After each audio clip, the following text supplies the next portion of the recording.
Halo rekan-rekan profesional, tax manager, konsultan, dan para pengambil keputusan di korporasi. Selamat datang di analisis mendalam kita kali ini. Hari ini kita akan membedah sesuatu yang sangat krusial, sebuah pergeseran paradigma nyata di dunia perpajakan kita, yaitu terbitnya Peraturan Menteri Keuangan Nomor 28 Tahun 2026 mengenai tata cara pengembalian pendahuluan kelebihan pembayaran pajak. Aturan baru ini resmi menggantikan PMK 39 tahun 2018 dan percayalah, ini bukan sekedar pembaruan administratif biasa. Ini adalah transformasi total menuju sistem yang terintegrasi secara digital. Jadi, mari kita persiapkan diri karena implikasi aturan ini terhadap tax governance di perusahaan Anda akan sangat masif. Untuk memastikan kita membahas ini secara komprehensif, berikut adalah peta jalan kita hari ini. Kita akan mulai dari latar belakang perubahan, lalu masuk ke perbandingan aturan lama versus baru, pengetatan kriteria wajib pajak, validasi elektronik dan integrasi sistem, lini masa dan SLA, serta diakhiri dengan implikasi strategisnya bagi korporasi Anda. Kita masuk ke bagian pertama, latar belakang perubahan regulasi. Nah, pertanyaan mendasar yang harus kita jawab di awal adalah, mengapa pemerintah merasa perlu merombak tata cara restitusi ini secara total? Jika kita bedah bagian considerance dari regulasi ini, pesannya sangat jelas. Pemerintah ingin secara radikal meningkatkan akurasi sekaligus memberikan kepastian hukum yang jauh lebih baik. Ini pada dasarnya adalah respons langsung otoritas pajak terhadap dinamika bisnis modern.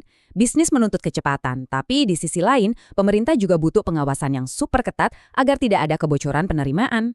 Intinya begini, kerangka kerja yang lama itu ibaratnya sudah tidak lagi memadai untuk menampung masifnya pertukaran data elektronik saat ini. Jadi, pendekatannya sekarang bergeser drastis menuju pengawasan berbasis risiko atau risk-based oversight. Artinya apa? Semakin tinggi integritas data elektronik perusahaan Anda, maka akan semakin lancar proses restitusi Anda. Tidak bisa lagi hanya mengandalkan kelengkapan dokumen fisik, semuanya harus tervalidasi secara sistem. Bagian kedua, perbandingan regulasi lama versus baru. Memahami garis demarkasi ini adalah kunci untuk kalibrasi strategi internal perusahaan Anda. Perbedaan antara kedua rejim ini benar-benar signifikan. Dulu di bawah PMK 39, fokus di JP itu lebih banyak pada kelengkapan administratif. Cross-check data memang ada, tapi masih terfragmentasi. Sekarang, PMK 28 melompat jauh dengan mewajibkan validasi data elektronik mutlak dan integrasi sistem langsung dengan kepabeanan. Syaratnya juga jauh lebih ketat. Sebagai contoh, untuk wajib pajak persyaratan tertentu, batas lebih bayar PPN yang tadinya 5 miliar rupiah, sekarang dipangkas habis jadi maksimal 1 miliar rupiah saja, dengan batas penyerahan maksimal 4,2 miliar. Bahkan, PKP tanpa penyerahan kini sudah dikecualikan. Ini adalah transisi dari sekedar pemeriksaan dokumen manual menjadi jabat tangan digital antar server pemerintah. Bagian ketiga, pengetatan kriteria wajib pajak. Dengan sistem yang makin canggih, standar kepatuhan untuk mendapatkan jalur cepat restitusi otomatis dinaikkan. Kalau kita lihat kriteria terbarunya, aturannya sangat tidak kenal kompromi.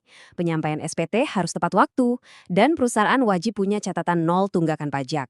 Tapi perhatikan baik-baik poin ini, laporan keuangan Anda wajib diaudit dengan opini wajar tanpa pengecualian atau WTP selama 3 tahun berturut-turut. Dan ingat, opini modified unqualified atau ada restatement karena indikasi manipulasi itu langsung dianulir. Selain itu, Anda harus proaktif merespons SP2DK. Oh ya, ada juga pembatasan masa audit oleh satu kantor akuntan publik maksimal 5 tahun. Terus kalau ada koreksi fiskal lebih dari 5%, status Anda bisa langsung gugur. Dan jangan sampai terlewat, pengajuan ini sekarang wajib lewat portal elektronik DJP paling lambat 10 Januari. Kita lanjut ke bagian keempat. Menurut saya, ini adalah perubahan mekanis yang paling revolusioner. Validasi elektronik dan integrasi sistem. Ini yang benar-benar harus jadi perhatian utama tim pajak Anda. Alur penelitian restitusi sekarang itu bekerja persis seperti mesin otomatis. Pertama, semua permohonan masuk secara eksklusif lewat portal. Kedua, verifikasi kewajiban formal langsung jalan di background system. Ketiga, e-faktur dan bukti potong divalidasi habis-habisan untuk memastikan lawan transaksi Anda itu benar-benar sudah lapor. Tapi game changer sebenarnya ada di langkah keempat, cross-check otomatis secara real-time dengan data kepabeanan dan NTPN. Mari kita zoom in sedikit ke integrasi antara DJP dan DJBC ini. Agar pajak masukan atas kegiatan impor Anda bisa diperhitungkan, dokumen kepabeanan Anda sekarang wajib secara eksplisit mencantumkan NTPN. Data transaksi ini harus tersinkronisasi mulus di sistem informasi DJBC. Bahkan, radar validasi ini juga menjangkau impor barang kiriman via pos loh. Aturannya sederhana. Kalau sistem DJP tidak bisa melihat NTPN di dalam dokumen pemberitahuan impor barang Anda, maka restitusi untuk komponen itu otomatis gugur. Ya, seketat itu. Bagian kelima, lini masa dan SLA.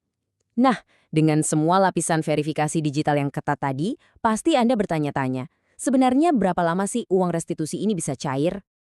Berita baiknya, regulasi ini memberikan Service Level Agreement yang sangat tegas. Untuk wajib pajak orang pribadi, SKP-PKP bisa terbit secepat 15 hari kerja saja, sangat cepat. Untuk restitusi PPN atau pajak penghasilan badan dengan persyaratan tertentu, SLA-nya adalah 1 bulan. Namun, untuk wajib pajak kriteria tertentu yang mengajukan restitusi PPH, prosesnya maksimal 3 bulan.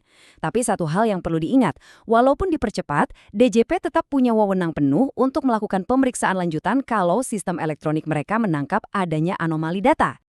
Bagian keenam, implikasi strategis. Berbekal semua pemahaman tadi, mari kita terjemahkan regulasi ini menjadi tindakan nyata bagi korporasi Anda. Ini adalah checklist krusial yang wajib diperhatikan oleh jajaran C-Suite dan Tax Manager. Di era aturan baru ini, rekonsiliasi data elektronik yang tanpa cacat itu bukan lagi pilihan, melainkan keharusan. Validasi e-faktur dan pencantuman NTPN sangat kritikal. Kualitas audit finansial Anda harus stabil di level WTP tanpa catatan, dokumen impor harus tersinkronisasi sempurna dengan sistem bea cukai. Kesimpulan akhirnya jelas, perusahaan Anda mutlak perlu memperkuat infrastruktur IT dan tata kelola pajak internal. Memastikan integritas data sejak awal adalah satu-satunya cara jitu untuk meminimalkan resiko penolakan restitusi. Sebagai penutup, esensi dari analisis kita hari ini adalah ini. Mekanisme restitusi kini telah bergeser secara fundamental. Dari pendekatan administratif konvensional menuju pendekatan yang 100% berbasis validasi data elektronik dan kepatuhan berbasis risiko. Ini adalah tonggak sejarah baru dalam ekosistem perpajakan di Indonesia. Bagi kita para praktisi, ini adalah alarm untuk segera mengevaluasi dan memperbarui strategi kepatuhan organisasi. Terima kasih sudah bergabung dalam analisis mendalam ini. Pertanyaan yang harus Anda bawa pulang ke kantor hari ini adalah, sudah seberapa siap infrastruktur data pajak di perusahaan Anda untuk menghadapi era baru ini?